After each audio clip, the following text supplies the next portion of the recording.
Hey, welcome to the Gaming Nexus show, the podcast for people who are into video games or into podcasts, but want something a little different than like the normal video game podcast. My name's Elliot. I am a writer at GamingNexus.com, and as usual, I'm joined by my three favorite co-hosts. That's not true. My wife's my favorite co-host, if I'm being honest. Sorry. I said that out loud, and she's literally right behind me. She's in the room. She's in the room. It matters not. You already ruined it. I'm joined by the three-way tie for second favorite co-hosts. I don't know. I like Jeff from Budget Arcade a lot, too. He's a real solid dude. He is pretty good.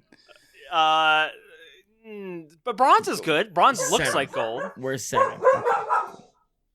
As my dog is barking in the background, fantastic. As my wife gets up to take care of the dog. How does Jeff like it when your dog barks in the background? Is he okay with that? Usually, I have the dog in the crate at that point because I respect Jeff and I respect what he's doing a little more than I respect myself and what I'm doing.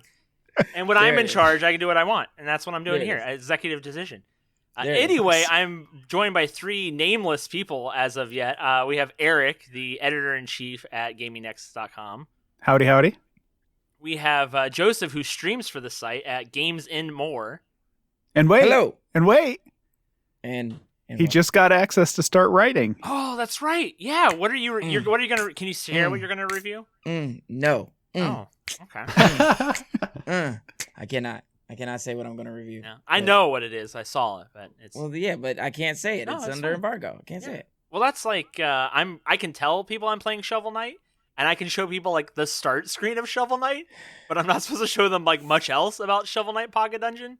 But I can say I have put in. I think I've had it. I got it. Sunday? Does that sound right, Eric? Is that when you sent me? That sounds right. Yeah, Sunday. Yeah. I might have 12 hours in it. Wow. I like the people to know Tuesday. that it's Tuesday. I like the people to know that Elliot skipped Max's introduction to talk about. Yeah, and of course, rub in my face that he has Shovel Knight. All you gotta do is ask, baby. It's too late. But we gotta hook up because you can play multiplayer with me right now. Yeah, we gotta hook up. Yeah, we should do that because it's. I think, or maybe not. Who knows? We'll see. I guess I'll find out on site. Our developer, who probably has the coolest gig out of the three of us, if I had to be honest, is Max. It's Max. Finally, I can talk. Are you close to being done with your game that you were supposed to have done in December? Can you give us an update? It's not important. I don't want to. We're not going to talk about it. Oh man, I'm like super fascinated by it. Max doesn't want to talk about it because he's so excited to talk about Trucks and Snakes. That's Trucks right. Guys, and we got Snakes, trucks, which was a horrible. Wow, great! It was a great topic. 3 minutes in, and we finally get to Max. Yeah. Hi, Max. This is a Max heavy episode this week. So just cut him out the introduction? No. Sorry, Max, please. Wow. I'll get my comeuppance. Oh, there you go. So, Trucks and Snakes. Trucks and Snakes. Trucks and Snakes. No, I think we came up with some pretty good topics for Trucks and Snakes. Max really thought Max hit it out of the park. box. To be honest, I'm real excited. It'll be the first segment because it's slamming. Joe, you're there, but come on, man. Have you heard it? It's really good. So, so what are we talking about? Elliot, tell us about a game with trucks that you played. Yeah. So my original thought, which I did not follow through with, was I was going to do a big deep dive on the Mako, which is not really technically a truck from the Mass Effect series, because like in Mass Effect 1, the Mako is like kind of hated. In Mass Effect 2, it doesn't make an appearance because it was so hated in Mass Effect 1, and then Mass Effect 3. Oh, I muted when I shouted that. That joke won't work. Please keep that in. No, I'll have to keep it on my side. And then it is in Mass Effect 3, but it's like not as bad. It's like fixed. So that's what I was going to do, but it's not even really a truck. It's kind of like a all-terrain vehicle with truck-like capabilities, I guess. Right. So I didn't follow through with it. So what was your idea, Elliot, for Snakes? Yeah, nothing. I've never played a Solid Snake game, which was like the go-to thing. You got it. What? Me neither. Yeah, I've never played a Metal Gear game. All my friends loved them. I do not. Well, we missed an opportunity to all play that for the first time, but let's all tell Joe how we hate Metal Gear. Yeah, tell Joe more how you hate Metal Gear. I don't hate it. I just have never. I played the demo. I played the PlayStation 1 demo because that was on like every demo disc that you got. Me too. And I played the heck out of that. And it was kind of fun, but that was it. And then I thought, I don't like these games, and I never tried them again. This is great. So since Eric, the point is the Trucks and Snakes, we didn't really have a good lead in with the Trucks and Snakes, although we do have some good segments about Trucks and Snakes. So instead we decided to pivot. We're going to pivot slightly, and we're going to talk about the Video Game Awards, which are actually today, right? The day that this comes out, they are tonight. And so just to keep it brief, we chose 3 of the categories. And we are going to discuss those 3 categories, what the nominees are, what should win, what will win. So Joseph has that information right now. I'm going to ask him, what is the first category, sir? And to keep it relevant, whoever makes the most wrong predictions will get thrown in a snake pit. That's right. And hit by a truck. ran over with a truck. Yes. Beef okay. Supreme. So your best narrative, your nominees are Deathloop, It Takes Two, Life is Strange, True Colors, Marvel's Guardians of the Galaxy, and Psychonauts 2. Those are your nominees. Wow, that is a way better category than I was expecting. However, The Forgotten City isn't in there, and it should be. It 100% should be. And I never played that. Sweep. I never played no Forgotten City games. Sounds terrible. Yeah, I haven't played any of these games, so I'm just going to take a guess based on what I've heard about them and what I'm guessing about what narrative really means, because it could mean so many things in different games, but I'm saying Life is Strange. Okay. Throw me in the snake pit if I lose. What you going to do? What you going to do? I don't think Psychonauts 2 was super... I think there was a lot of hype for it, and I don't think that it didn't deliver. But I don't. What are you voting for? I think it's. So I'm going to take that one out. I think Deathloop, I've heard, is supposed to be really good. I'm really interested in playing Deathloop. I haven't gotten to that. What were the other choices? Life is Strange. Life is Strange. It Takes Two. Marvel's Guardian of the Galaxy. Guardians of the Galaxy, I think, is a really story-based game where the gameplay isn't super big. But I can't see it winning because it's of the Guardians name. So I'm going to go with It Takes Two, which I think the story is kind of basic and like predictable, but still like a really fun game. So I say It Takes Two.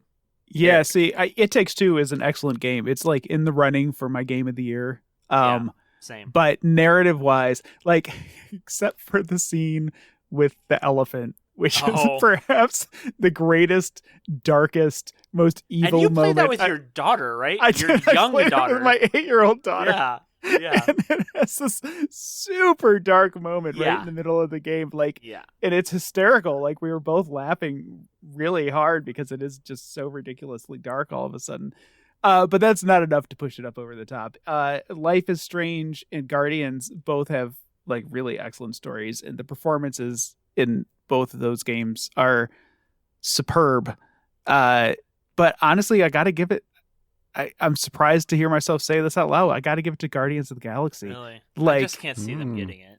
It is such a fun game to play.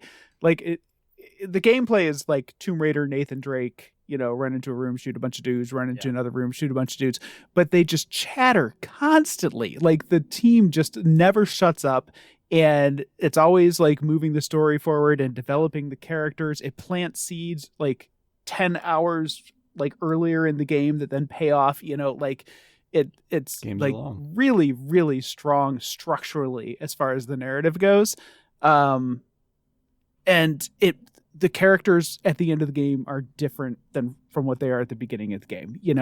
Everyone is changed by the end of the game. So yeah, I got to give it to Guardians. I if I were choosing, that's what I would choose. How about you, Joe? What do you think? Yeah. I have to preface this that I haven't played any of these, but I feel like Guardians of the Galaxy is a Telltale series game with a lot of action. Right? It's not. Well, then can't you won't certain characters remember a decision you're saying you made? it's like that? I'm saying it's like that. I thought you were saying it was made by Telltale, and I'm like, no. They went It's under. like that. No, that mechanic is like severely underused, like to the point where they should have pulled it out of the game. Fair. So no, I don't. Okay, then I'm going with Life is Strange. Yeah. Which is also a strong choice. Great game. With Life is Strange. Very good. Very good game. Can't argue with you. All right, your next category is Best Game Direction. And the nominees are Deathloop, It Takes Two, Psychonauts 2, Ratchet and Clank Rift Apart, and Returnal. Oh. Motherfucking Returnal. Oh. It Takes Two is the only one of those I've played. I'm going Returnal. A lot of people said Ratchet and Clank was really solid, though, too. A lot of people were surprised by how solid that was. So. I believe it. Returnal.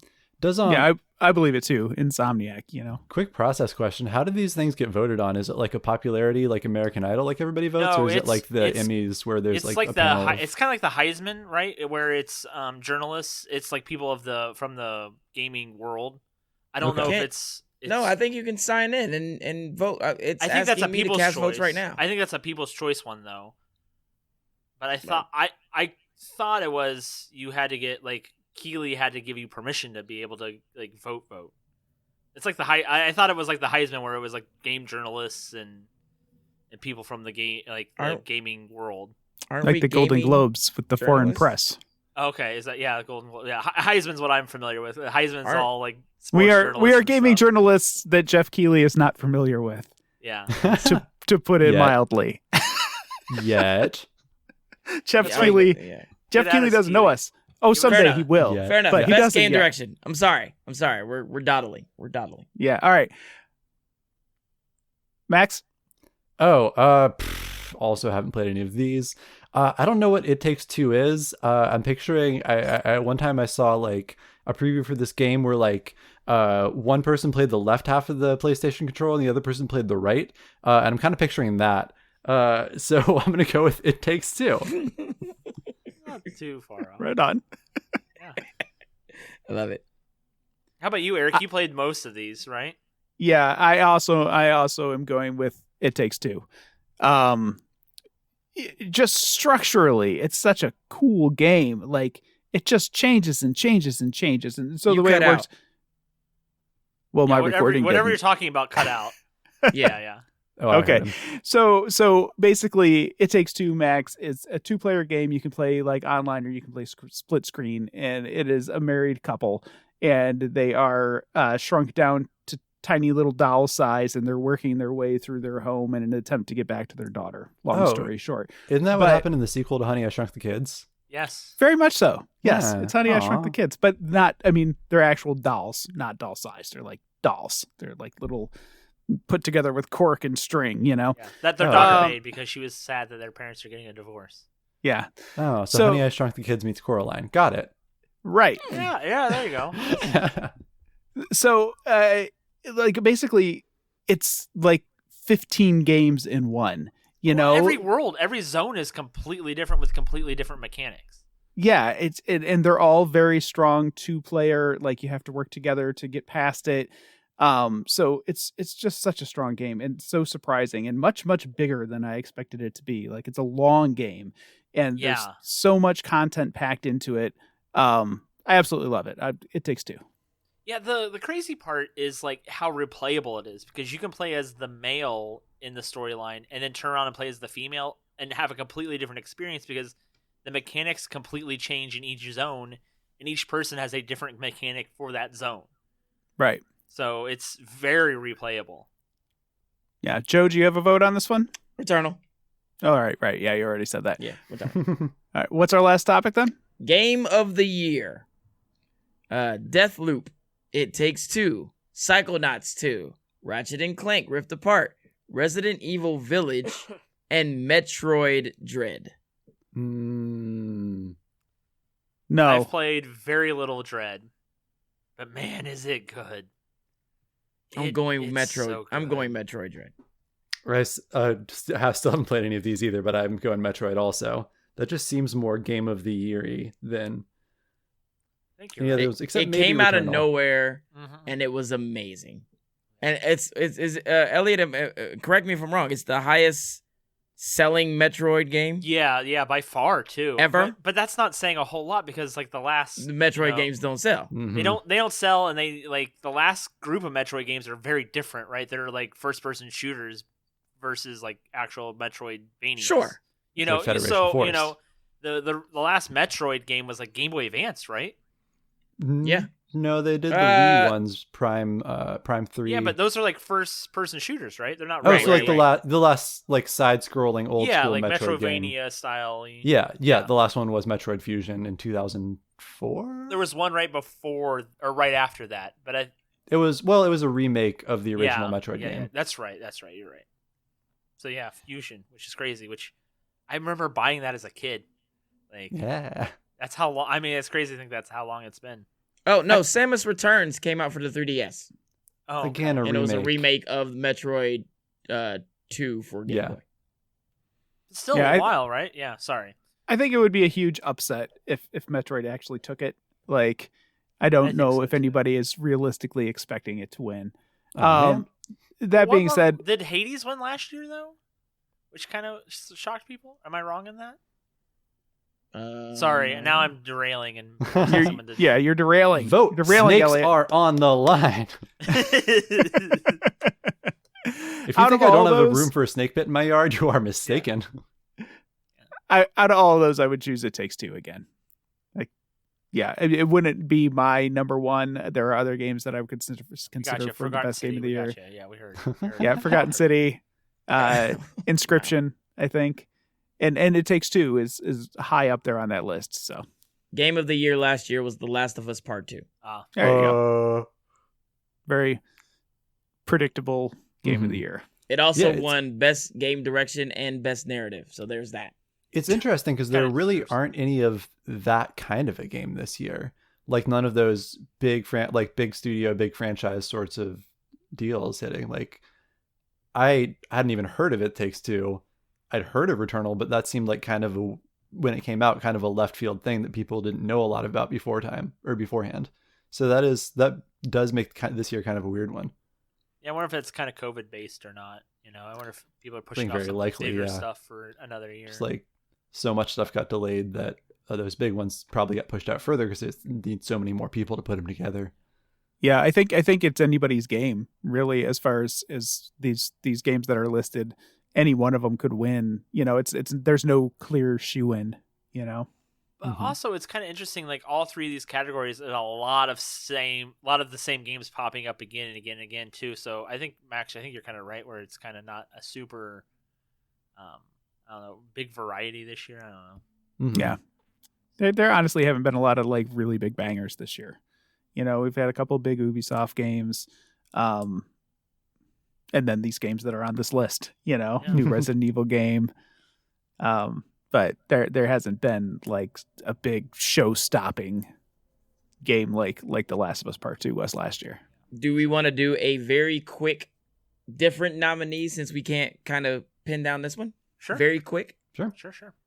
Most anticipated game: What are the Ooh. choices? Elden Ring, This- God of War Ragnarok, Horizon Forbidden West, the sequel to Legend of Zelda Breath of the Wild, and Starfield.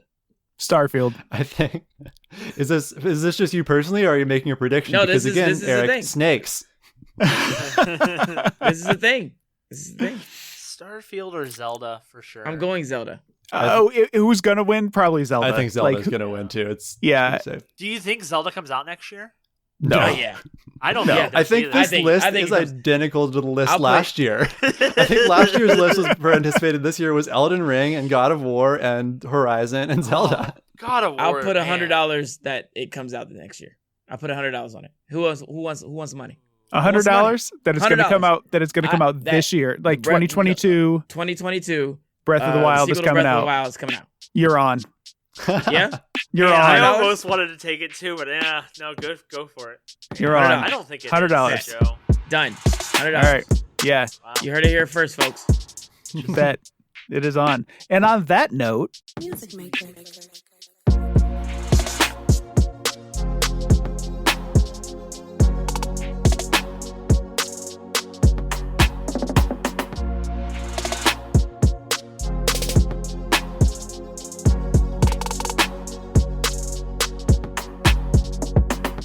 All right, so trucks. and snakes.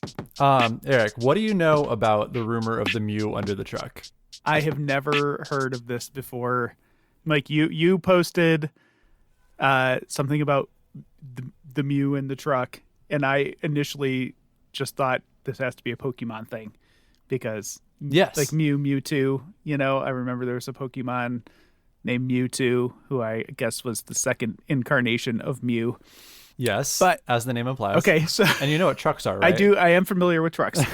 But like if this is like some sort of video game lore, it missed me, man. Mm-hmm. Like I have no idea. And it was funny because Elliot and Joe both immediately knew what you were talking about, seemingly in great detail. Like they knew all about it. They were like, of course, Mew Yeah. under the truck. That's the thing. So this comes back to this is a rumor that was sort of circulating around amongst probably mainly elementary school kids back in the mid and late 90s. So that might explain some of why you missed it. Probably explains a lot of why I missed it. Yes.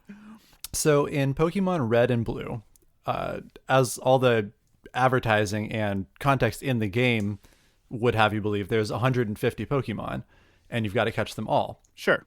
But secretly there was a 151st Pokemon called Mew.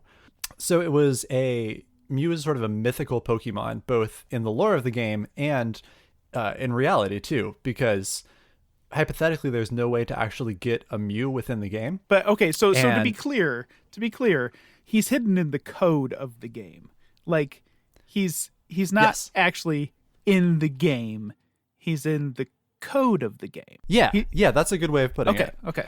What had happened was so when they were making the game, they developed, all the Pokemon and they tested them all. And at the end of development, they took out the tools that they used for testing, the debug tools to because you need to be able to cheat to test all the different permutations of a big complex game. Sure.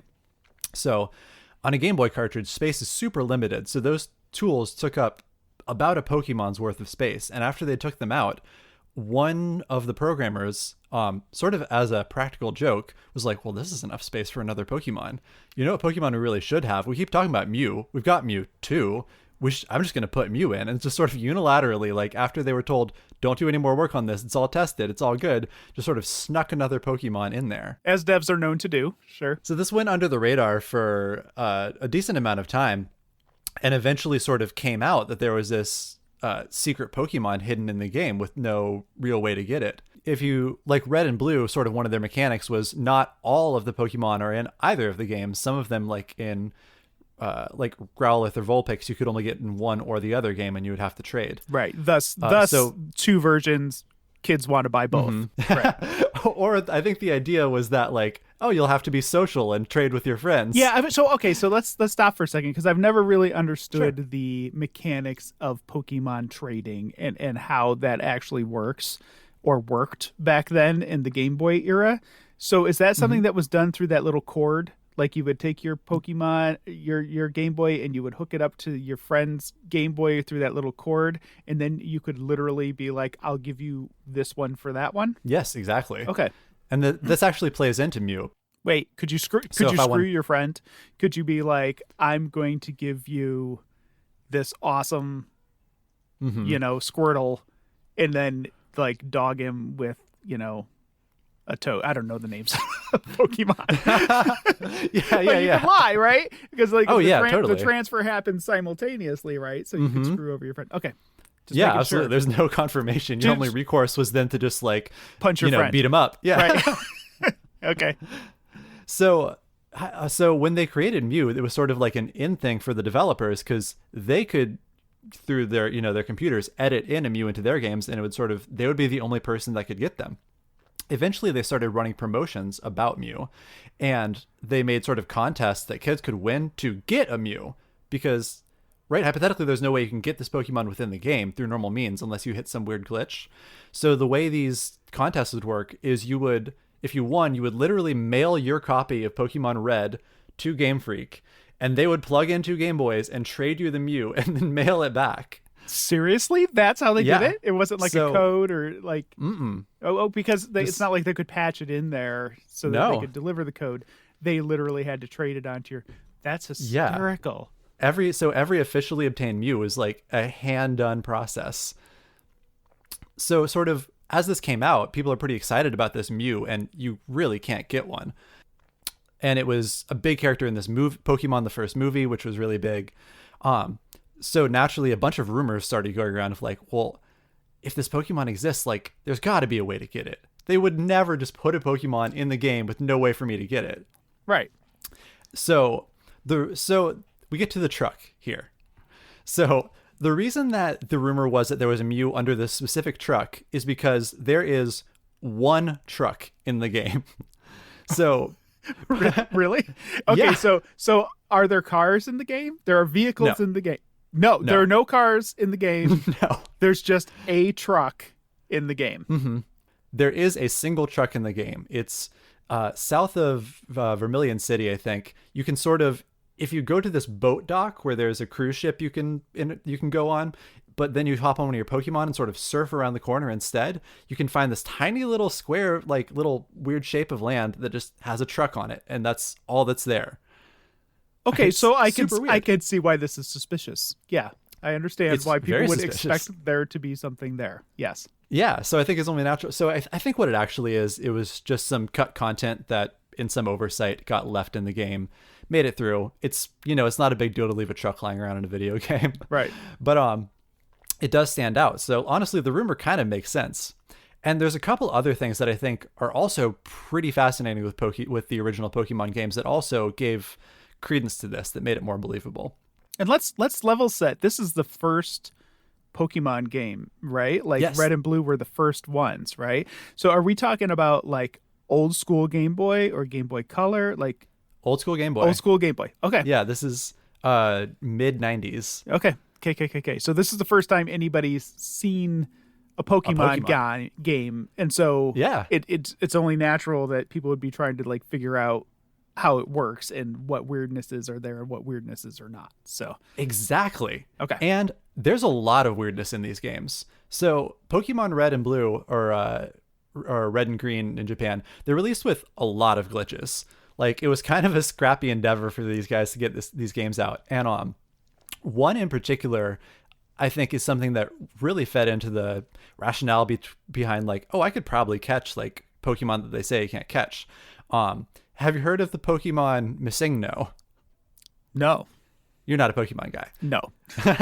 So that makes sense. But also, it's not really a Pokemon. So Missingno is kind of a Pokemon. It's really just a glitch. It's a Pokemon. I'll just call it a Pokemon. It's a Pokemon you can encounter in the game under very specific circumstances. It comes up. Its name is Missingno, and it's got this weird glitched out sprite. I get it. Yeah. And it's like, it's got weird moves. You can actually catch it and put it in your party, and that can very much fuck your game up if you do that.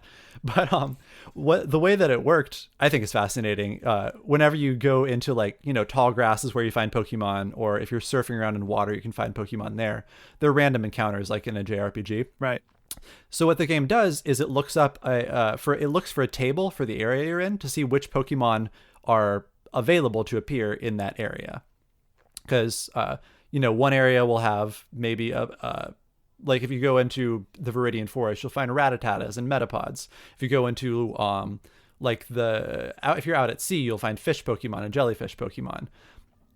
If you kind of do something weird and go into a place where you can catch Pokemon without the game having loaded a table in, then what it tries to do is it goes to the place it expects to find that table, and there's none there, so it just reads whatever it finds next as though it were a table of Pokemon. So like the way it decides what should this Pokemon's name be is it looks for the number of the Pokemon. If it's Pokemon number 1, hey, that's a Bulbasaur. You found a wild Bulbasaur appeared. If that data is not there, the number is missing. It's a missing number. So Missingno appears. Right. That's awesome. And it pulls it reads in a bunch of random graphical data as the sprite. Like it's got corners of the character sprite and like maybe a sign from the Poke Center and like some menu bits. And it just looks wild. But this is legitimately something you could run into by accident in the game. And I remember as a kid, like I saw people do this in the wild. Of like they knew the specific sequence of events to, fly from one place to another, and then you go to Cinnabar Island and you can find a Missingno in the water. So like, if that's true, then kind of a Mew under the truck makes sense. Like, right. One sec. So the actual Yeah. rumor then was that you could go out to this little island, find the truck, and there was a Mew under the truck. And so I imagine tons and tons of school kids spent hours on end circling around that truck trying trying different combinations of inputs, or like, oh, well, you have to beat the gym leaders in this order before they'll appear. Right. You know, kids will just straight up lie to your ass. Oh yeah, it's like the Lara Croft naked code. Right. You remember that? The PlayStation. No, I'm not old Lara enough for that one. A similar situation. There was a rumored code that you could make like PlayStation 1 Lara Croft naked with this code. And of course it was nonsense. It didn't exist, but people swore up and down that they had seen it and so on and so forth. So to get a little sort of game design terminology on this, I think what's going on here is that, so there's a concept called possibility space, which is sort of like within any game or really any sort of story or form of art, when you're going into it, you don't know what could happen. So if you're thinking in terms of like literal space, when you open up Skyrim or Breath of the Wild or any big open world game, when you start walking around, chances are you won't be able to see the edges of the map. So it's sort of the possibility space for how big the map is sort of unbounded and undefined. If you contrast that to a game like Super Mario 64, like you pop into Bomb Battlefield and you can kind of see all the edges there. You can see the limits of the space you're in. And so I'd call that like a like bounded possibility space, or like a possibility space with defined limits or boundaries. Right. What's going on in Pokemon is they've told you straight up, hey, there's 150 Pokemon, and I'm pushing it hard. You got to collect them all 150. It's right in the tagline. Got to catch them all. Yeah. Like the Pokerap only goes up to 150. So, but then what happens is you come across like Missingno or you come across a Mew that are actually in the game. This totally shatters that limit, where now like the limitation that was defined beforehand, the limits, the bounds of the possibility space that you were playing in, suddenly becomes untrustworthy, and you don't know where the edges are anymore. So I think what's happening is like a game is fundamentally, it has to be finite. Like there can only be so many places you can go and so many things you can do. But a game that like really engages you past the point of you playing to where people are still talking about it afterwards, something that a lot of those have in common is they've got undefined possibility spaces or unbounded, and you can keep on engaging with them pretty much forever, just like wondering what could be out there. You can like reasonably conclude there could be more in this game. There could be more story or more narrative that if I just found something I haven't found before would be unlocked to me. I think this is sort of the idea of like a possibility space can be, geographical in terms of like a game like Hollow Knight, it's this Metroidvania game where you're exploring around and you can find really big hidden areas. And sort of geographically, the limits of the possibility space, each time you find a new hidden area, it sort of breaks that limit and you're like, oh, well, if this is here, it could be way more. Or there's you can sort of examine mechanics in terms of possibility space. If you think of like sort of two ways you could do skill trees, is when a lot of games you get an ability, as you get experience, you get ability points or whatever, and you can use those to unlock new abilities for your character. A lot of times there'll be sort of a tree of like, you start with this one, and then once you get that, you can either go into an upgrade for your stealth or an upgrade for your archery or whatever. And a lot of times you can see that whole tree laid out at the beginning, just from one of the upgrade menus in the pause screen. I think that's like a very concrete example of like the entire possibility space is defined right from the start. Right. As opposed to go back to Pokemon, you don't know what moves your Pokemon are going to learn. You can keep leveling them up, and as you level them up, sometimes they learn new moves, and it's opaque. So the limits of what's possible are hidden from you. Yeah, this entire conversation really is. It was triggering something in my mind, and I was like circling around it, and I realized that it was Inscription. This makes me think of Inscription, the game that I reviewed a couple months ago, and I'm about to spoil some Inscription here. So, all right. But essentially, I'll time you, and then we'll edit in how long to skip ahead for. Okay. Okay, so we talk about Inscription for 4 minutes here. So if you don't want to get spoiled on that, it really is one of those games that it's best where you go in knowing nothing. Eric does just talk a little bit about the first third of the game pretty vaguely, but it is still, if you want to skip ahead, skip 4 minutes ahead, and we will have just wrapped up talking about it. I'll try to keep it brief. So essentially in the beginning of Inscription, you come across this cabin in the woods, and there is this creepy dude in there, and he forces you to play this card game with him. And it's a deck building card game, right? So you start with a couple of cards, you get a couple more, and there's strategy involved. There's, points on what you can lay, win, and so on and so forth. So you play, you lose, he kills you. Oh. You come back as a new character, and you play, you lose, he kills you. And as you're playing, like, round after round of this, it's kind of like a roguelike sort of thing. Like, it is eventually unveiled that you can actually get up from the table while you're playing and start walking around the room and looking at stuff and picking up objects and handling them. And then when you sit back down, the game just resumes again. And so, like, it kind of breaks the barriers of what you're expecting this game to be, because then all of a sudden there's the card game, but then there's this escape room element as well, because you can, like, pick things up and kind of, like, figure out how things interact with other things. And through that, it gives you powerful cards that you can then take back to the table and bust this guy with. And so, like, I don't know, maybe 8-9 hours into the game, I had solved all the puzzles in the room, and I sat down and I had a really stellar run.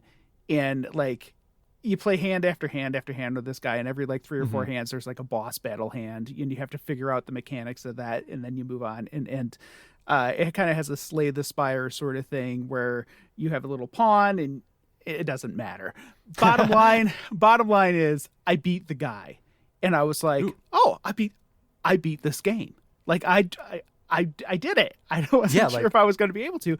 And as far as you understand, that is what the game is, because that's what it set itself up to be. Exactly. So then, like, one thing happens or another thing happens. You end up in this little room. They're like, go in this little room. And so I go into the little room, and it's just this black room, and I can move 1 step forward and 1 step back. I can't move left or right. And I'm just in this dark room where I can move 1 step forward and 1 step back. And I'm like, what the hell is going on? Like, did I break it? Like, is this the end? I didn't see credits. Like, I don't know what to do. And I sat there and messed with it for a good 20-30 minutes trying to figure it out. And I was like, God, I don't know what to do. Like, I think I could probably beat this again pretty quickly now that I know how it works. I'm going to start over. So I hit start new game, and it fucking changes and turns into an entirely different game. It turns into a JRPG. Like, when you click, I swear to God. And that's when my brain just exploded and was like, I'm giving this game a fucking 10. Like this is ridiculous, because it absolutely, like, pushed past those boundaries of that you're talking about, of what I expected this game to be. Like, it just kept doing it and doing it. And that's not the last twist in the game. Like, that's, I just described the first third of the game. So yeah, I see what you're talking about, where when it does that, all of a sudden, like, your mind is like, well, where are the edges? Like, I'm in the wild here. Like, I just don't know what the edges are, It's very exciting. It is. It really is. It is a wonderful moment when something just goes so completely off into left field in such an unexpected way, that it just redefines your expectations of what you've been spending your time doing, Exactly. And I think, so one thing that's interesting about this too, is I think there's a little bit of a paradox or a contradiction that, as a developer or as a writer or as a storyteller, anyone producing, like, art, you have to sort of contend with, is that, or in a game where you're exploring, like Breath of the Wild or Hollow Knight, you want to keep exploring. Like, it keeps being engaging as long as you keep finding new things, but inherently, like, you're going to hit the end of that eventually. Right. Like, in Inscription, you're going to figure out all the mechanics at some point and the game will be over. Yes. And that's just, I mean, there's nothing wrong with that. That is just a fact of finite content. even games that could hypothetically go forever, you're just doing a different version of the same thing, like a roguelike or No Man's Sky, that game where you can explore effectively an unlimited amount of planets. They all kind of end up being the same. Right. But I think there's a few ways to sort of fight that, especially in narrative possibility space. So if you think about the possibility space of a story or a narrative, like Star Wars, for example, in the 70s and 80s, Darth Vader, we knew he used to be a Jedi, he used to be Anakin Skywalker, and like that whole story is untold. That's sort of a place that people love to play in. There's like so much fan fiction and people writing all kinds of books about like Darth Vader and what his whole deal used to be. Like, how did he know Obi-Wan Kenobi? What were they like? And that was really engaging because during that entire period from, you know, whenever you realized Darth Vader was Anakin Skywalker until 1999 when the prequels came out, that was just this undefined space that was rife with speculation. And I think a lot of stories are great about that. You know, like the stories that really stick with you, the reason they do is because they make a big world. And sort of, if you want to be academic about, well, why do I like this story? It's a lot of times it's because they don't fill in the corners of the map. Because if you fill in the corners of the map, then you can see them and the world isn't big because you know it. Right. But if you leave those undefined, you know, a narrative possibility space of it, to keep saying my fun nerdy word, is that like you can keep engaging with it. Like there's no reason for you to stop wondering. This is also something that I think Pokemon does surprisingly well for a game from 1994 or whatever. So if you sort of take the Pokemon anime as sort of like a, you know, additional context for the game, like the very first episode of the Pokemon anime, talk about 150 Pokemon, the very first episode, this Pokemon called Ho-Oh shows up, and then they never mention him again for like years. Like he's not one of the 150. He's not number 151. He's not like, it takes until the next generation for them to be like, this is what that was. Like, there are 2 seasons of the anime when you're just like, what was that? That's awesome. Pokemon does what I think a great job of walking that fine line of giving you just enough details to really get you involved and then keep you going. It sort of ties into why a lot of people, I think, tend to not like prequels.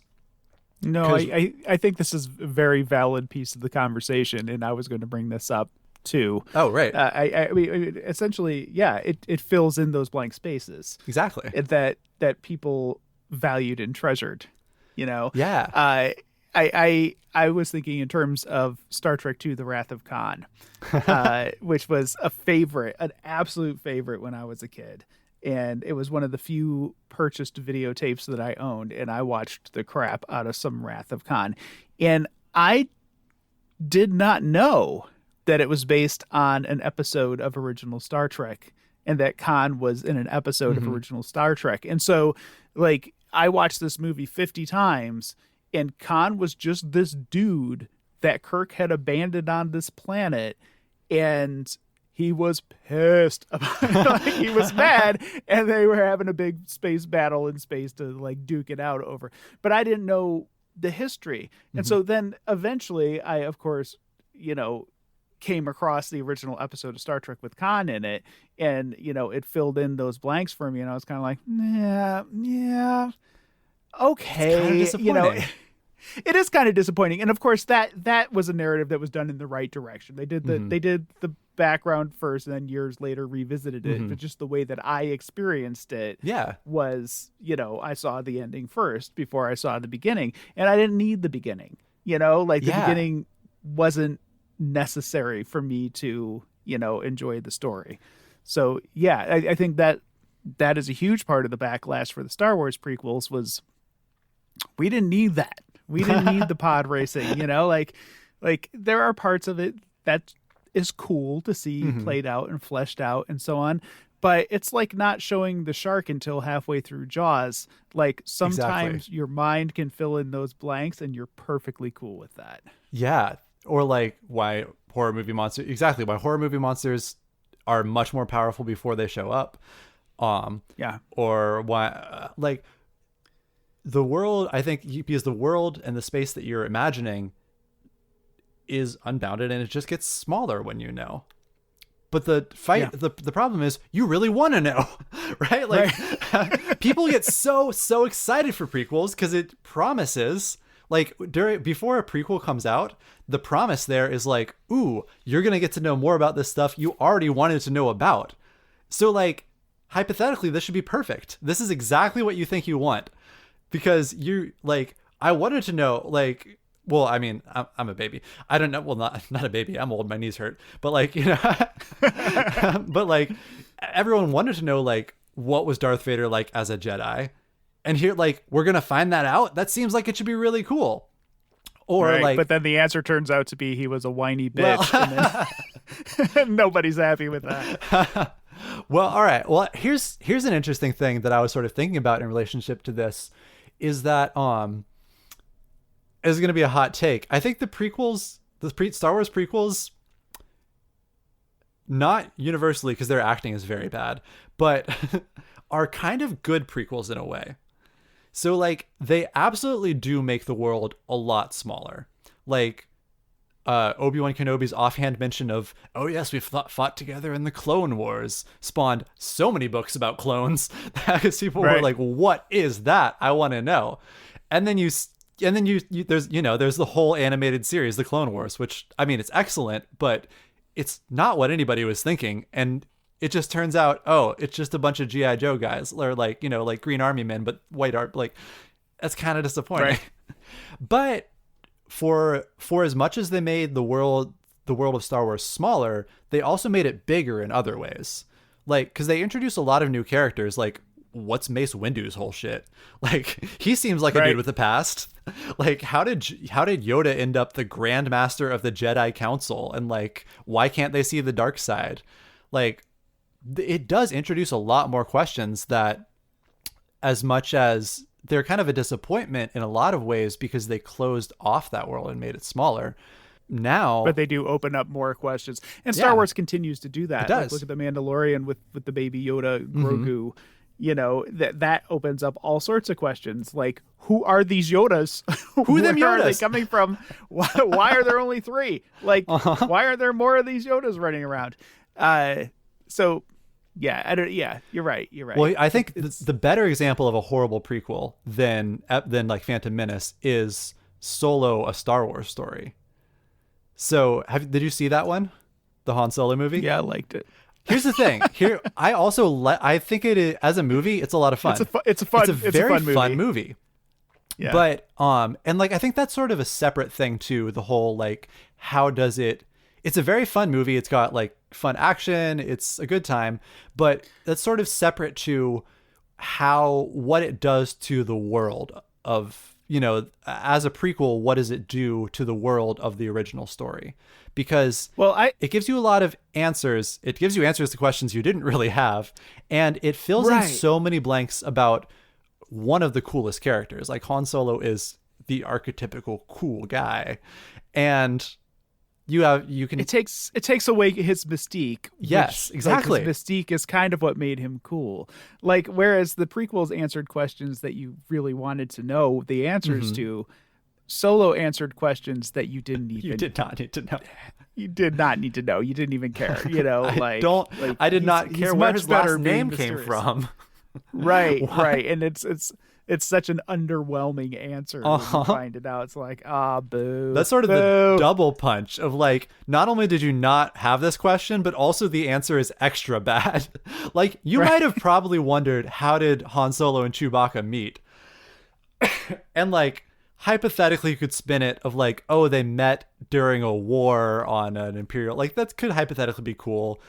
Probably could have been cooler than, oh, they were both in a mud pit. They were in a pit. Yeah, they had a punching match, but then they just decided to never have an argument again after that, and they were good friends. Like, but I think what that movie left us with, if you think of what it did to the size of like the possibility space of what you can engage with afterwards, like the questions that you can now have going out of that you didn't have before are just like, oh, what's Daenerys Targaryen gonna do with Darth Maul? Right, exactly. What's Khaleesi's next move? Yeah, that's really the only vector that gave you, and the only new vector to engage with the Star Wars universe along, because it just answered everything else it set out to ask. It was very neat. I read a quote on Twitter that someone who I don't remember who said it, and I don't remember what it said, but I like the idea of it, which is basically that if a story answers all the questions it asks, then why does the audience need to be there? Which I think is basically like, why does the audience need to engage with it anymore? I think it's, it's a bit harsh to say that, like, because movies can just be dumb fun, and I love that. Like, I've seen, I think, all the Marvel movies. I don't have any questions on the way out. I get it. But if a story or a movie or a video game or a book is not going to leave anything left for you, then when you're done, and you just close it and you move on. And that's, you sort of, as someone participating in it as an audience member, you haven't given me any room to participate. And that's fine. It's not the worst thing in the world, but it doesn't really lead to like a lasting piece of art. It's interesting. I think a lot. I was just thinking earlier today about books that I remember versus books that I read and immediately forget. and there are a lot. Like I'll pick out a book from the library and start reading it, and then realize that I'd read it like 3 years ago. I totally forgot that I read. And it's not a short endeavor to read a book. You know, I spent at least 10 to 15 hours on this book, and I completely forgot that I read it. And what is it about certain books that click with me and make me remember them in like fine detail, whereas other ones just like dribble out my ear like I never read them in the first place. And that could be part of it, like, was it challenging? Like, did it engage me and make me think while I was reading it? Was I asking questions while I was engaging with it, as opposed to just passively kind of flipping through pages and absorbing it? So. Yeah. And I mean, obviously there's more to it than just that you need to do more than just leave questions unanswered. You might just be a shitty detective novel if you do that, but right. Right. But I do think that is at least like a big portion of why, especially games as such an interactive media, why some of them stick with us so much more. Like, why there can be so many YouTube channels that their whole thing is just talking about the lore of Dark Souls. Right. I don't know. And I think Pokemon does a surprisingly good job of that.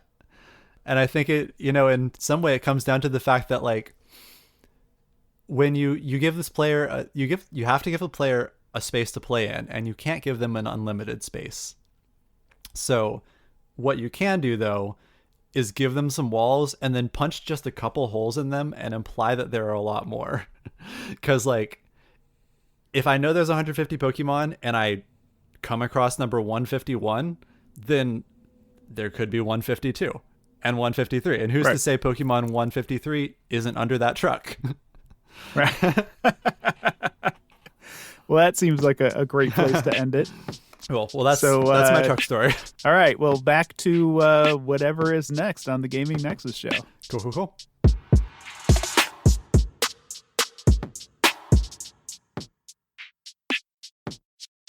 Music Matrix.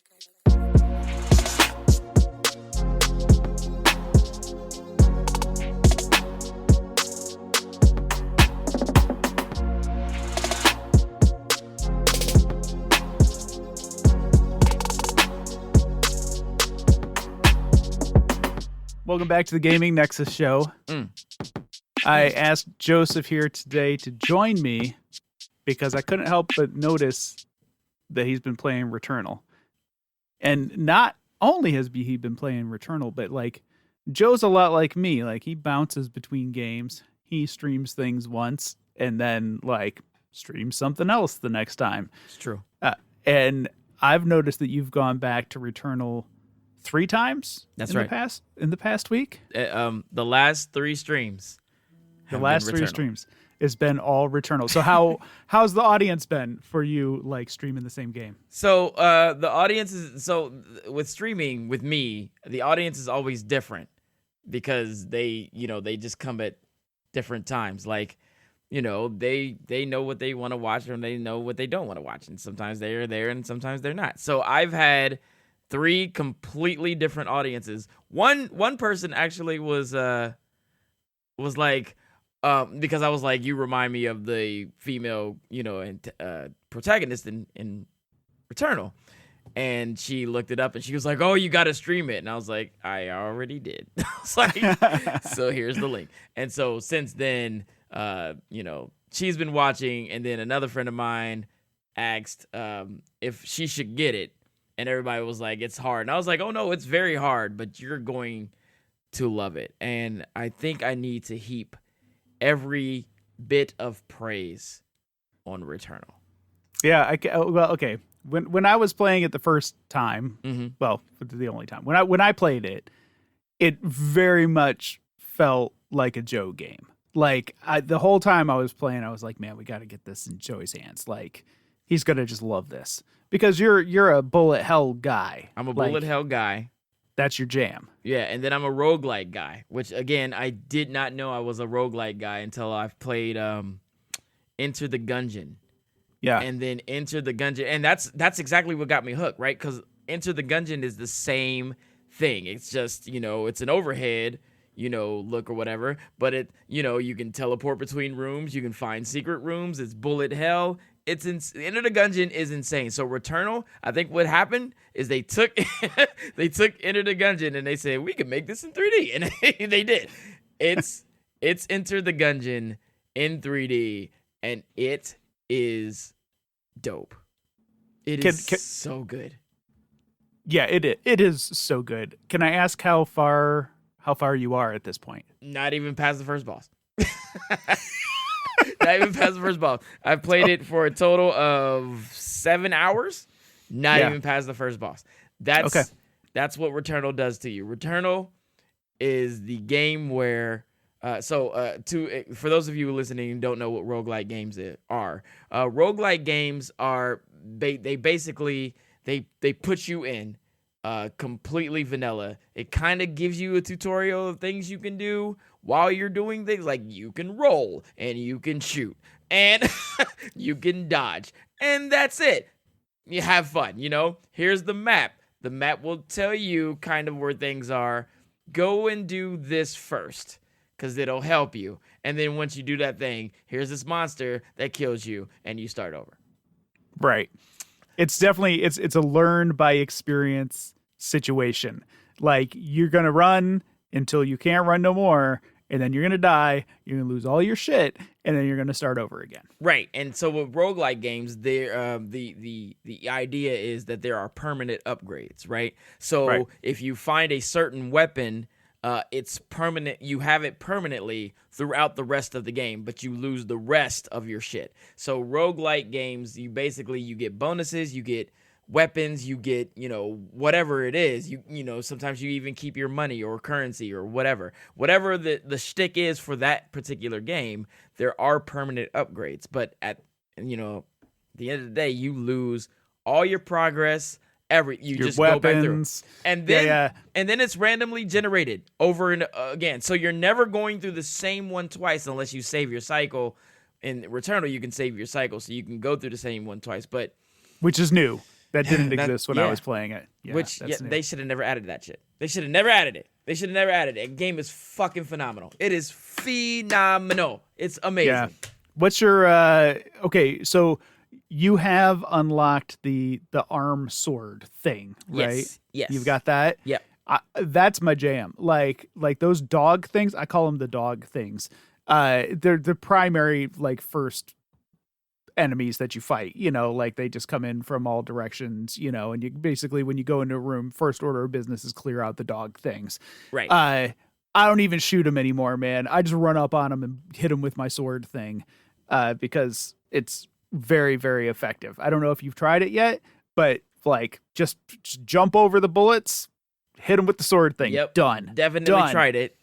There's I think the second stream, towards the end, I have the sword thing and I'm just kind of running through and killing the dog things, as you say.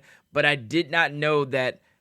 So again, this game doesn't tell you anything. But the sword is associated with certain areas you can't get in until you get the sword, right? So there are areas that are red highlighted that you can't, it's like covered in tentacles, and those are red tinted. But if you swing the sword at the red tinted things, which again, the game doesn't tell you, you can break those and you can get the thing behind it. What it also doesn't tell you is that this fucking sword kills the barriers over certain turrets, or it kills the barriers over certain enemies. Some enemies have barriers that you have to actually swing the sword at them first before you. I'm telling you, the game does not, it chews you up and it spits you out. And some people are like comparing it to Dark Souls or whatever, but I feel like with Dark Souls, and I've never played a Souls game, but I feel like with Dark Souls, you actually start from the last checkpoint with all your shit intact. You can go get your shit. Like if you die. Yeah, I think so. It's been a while. You can go pick up like basically if you die, your dead body stays there, and it's got all like the souls, which is like the currency, you know, that you picked up, and you can run. And if you make it back to your dead body, you can get your souls back. But if you get killed before you get back to your dead body, then that's just gone forever. Right. So if you get killed before you get back to your dead body, that's just gone forever. Diablo, if you will. Right. And even Diablo, you can go pick up your shit. Returnal, not at all. Actually, Returnal has something different. You can find your own dead body, or you can find somebody else's dead body from the internet, and you can avenge them for money, or you can die from them because they turn into this fucking beast that wants to kill you instantly. Yeah, man. Returnal. Listen, yeah. Look, you know me. You know how I am with games. You know that me and hard games don't get along too well, and I'm shocked at how long I stuck with Returnal and how much I played it and how far I got and how like good I got. Like I got to the point where I could bust through that first biome and get past that boss like without breaking a sweat. Like and that was hard hours of labor put into learning how to do that, and just like trying to get the right build and saving up my money. So when I went into that room with the 6 machines, I could go to the 6 machines and get the stuff that I needed to like go in there and fight the boss. And it's up. So you have made it to the first boss. Yes, I've made it through the replicators. I've made it through the first boss. Again, there are elements that I'm like, now I'm picking up things, right? I'm like, oh, maybe I need something that looks like a bridge or a grappling hook type thing that I may need that for, later. But I know that people on the internet have played this and they're just watching me suffer because in the comment section they're like, maybe you should go this way, and I'm like, motherfucker, you've played this before, and you're just letting me suffer, which is, again, it is great, and I'm very surprised you stuck with it too. But I kind of know why, right? And it's not even its redeeming quality. I think the secret behind Returnal is you think in the back of your head that you've played enough 3D games, and you've played enough games, period, that you shouldn't be losing the way you do. Right? Yes. There is a time where a bullet just comes out of nowhere and you're like, motherfucker, there's no way that should have happened. I'm going back in there. And then 6 hours later, you're like, oh, I missed a day of work. So Returnal is that game, because Returnal, if you're looking at it, you're like, oh, I can play this shit. It's easy. No, it's not. It's not. It's not, and it's good to hear that from you, because you're good at hard games. Yeah, like, I love hard games, man. I love them. Yeah, I've sat there and watched your stream and watched you beat a hard game in one sitting, and just keep running up against it. And so it does my heart a little good to hear you say, like, oh no, this shit is hard. No, like, this shit is hard. It's like really, really hard. I will say there is a secret of if you're listening, podcast listeners, if you're listening, I got Returnal on GameFly. There's a 1-month trial if you don't have GameFly, and yes, GameFly still exists. I got Returnal on GameFly for $30. I would not have paid $70 for it. I definitely would have paid $60 for it. 110%. So let's talk about GameFly for a second, because I didn't even realize that was still around. How's that work? It's you remember the old Netflix where you get DVDs? Yeah. Get the discs in the mail and all that. Thing. Yeah, same thing. You put a game in your queue, what they call it, and they actually just spell it Q. And you put a game in your queue, and they ship it to you. And then you have the choice if you want to keep it at a discounted price. So I think Returnal has been out long enough that they have copies of these just sitting around. And it was like, we shipped it to you. They don't give you a tracking number, which is fucking weird. So you just have to wait. Right. But once you get it, right, then your queue changes over and it says, keep it as long as you want. If you want to, kind of keep us abreast of when you're keeping it. Keep it as long as you want. It's $15 a month. But if you want to keep the game, you can pay for it at a discounted price, and you just keep it. You pay for it, and they just send you a receipt, and you just keep the bitch. So is it like a subscription based thing? Like it's just $15 a month flat, and you can just have one game at a time, or one game at a time. There are different tiers, so I think it's like $15 for one game and one movie. $20 for like 2 games. But I mean, are you really getting more than one game at a time? Like that's especially with that. I don't know. not on the PS5. Not on the PS5. No definitely games not. Definitely not on the PS5. But it's phenomenal. Let me look this up real quick actually. But yeah, they have all, PlayStation 5, 4, Xbox Series X, S, and Xbox One, Nintendo Switch, PlayStation 3 games, Xbox 360 games, 3DS games. And I guess there are more than that. And they usually get them day one. Metroid Dread is ready. Far Cry 6 is ready. Kena for PlayStation 5 is ready. All the Battlefields and the Call of Duties and the Guardians of the Galaxy. I might rent this Guardians of the Galaxy actually. That Guardians of the Galaxy is dope. Like I heard. it like just for the story, man. If you like the Guardians movie, it's worth playing through. Like the gameplay itself is kind of it's like kind of Tomb Raider, Nathan Drakey, run into a room, shoot a bunch of dudes, run into the next room, shoot a bunch of dudes. But like the story and the acting and the characters and everything, it's just phenomenal, man. I was laughing the entire time. See, it is so good. And I think that's the catch for the comics and the movies, man. Those movies were good. I slept on Guardians of the Galaxy. I didn't care, and then I was just like, oh man, I'm stupid. I missed out. You're missing out. I was missing out. You're missing out. Really, really good. Really, really good. So before we wrap up on Returnal, I wanted to ask you about playing it on the PS5 because it's only available on the PS5. Sure. They didn't make a PS4 version of it. Right. When you're playing it, do you feel like it could run on the PS4? Definitely. You do. Hands down. I think it could run on the PS4.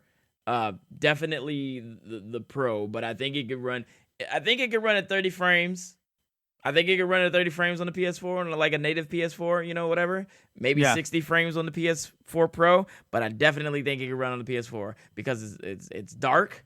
You know what I mean? So there's not a lot of, and I don't know how to develop games, man. I don't know anything about that, but I do honestly believe that it could run on the PS4. I feel like Returnal would sell a lot of copies, Sony, if you just release it on the PS4, Sony, like you did Godfall, Sony, and you're releasing that on the PS Plus. PlayStation, what is it? PlayStation Plus? Kinda like they're doing some weird bullshit with Godfall. Like let me just put down. I'm just gonna put it down. Godfall's like not a great game. It wasn't my favorite. Sure. Like I played it at launch and was like, whatever. But apparently they've released a bunch of like end game content for Godfall, and that's what they're releasing on PlayStation Plus. They're releasing the end game content, like, but not the campaign. So you're gonna have to go back and like pay for the campaign if you want to play it, or you can just jump in and like instantly level your character to end game levels and jump into the end game stuff on PlayStation Plus, which is weird. Like that's a weird thing to do. That is a weird thing to do. Like I don't know. It just seems strange. That is a weird. So you don't even get the full game. No, but I will say this, it's almost going to be worth the downfall just to check it out because Godfall is very pretty. Like it is a very nice looking game. And it's one of those games where like at launch on PS5, I was glad I had it just so I could see kind of what the PS5 could do. Like it is very shiny and gold and bright and colors and just a pretty game to look at. So I will tie this to last week. Returnal is not worth waiting in line or refreshing your browser or scalping a PS5 for. but Returnal is definitely good. So if you already own a PS5 and you don't know Returnal, you're doing yourself a disservice. And that Not a system seller, but a great game nonetheless. I'm not buying the PS5 to play Returnal, but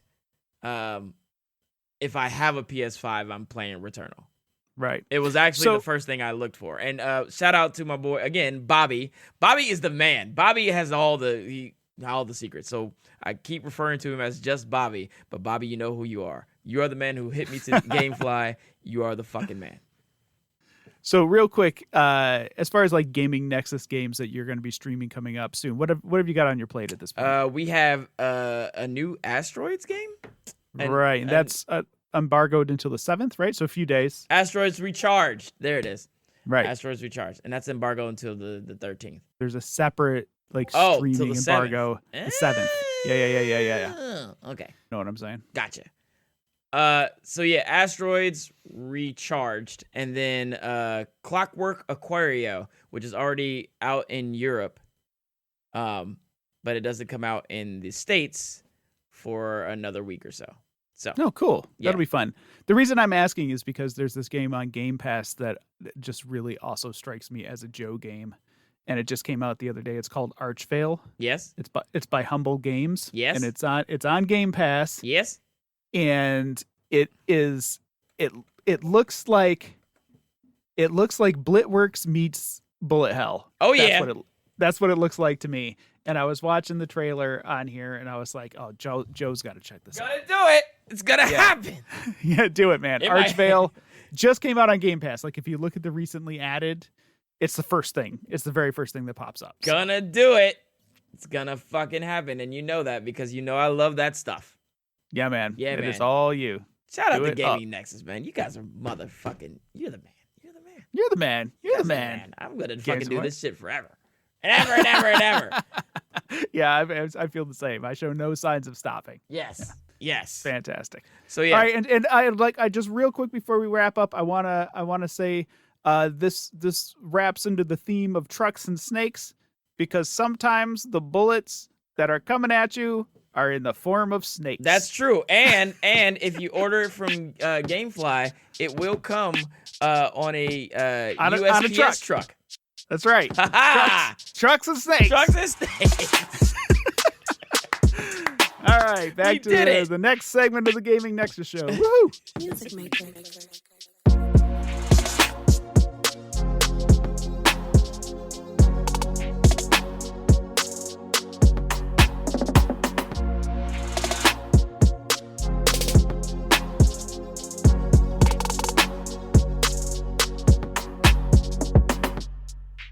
The Wheel of Death is upon us. I've made a couple of alterations to this week's spin.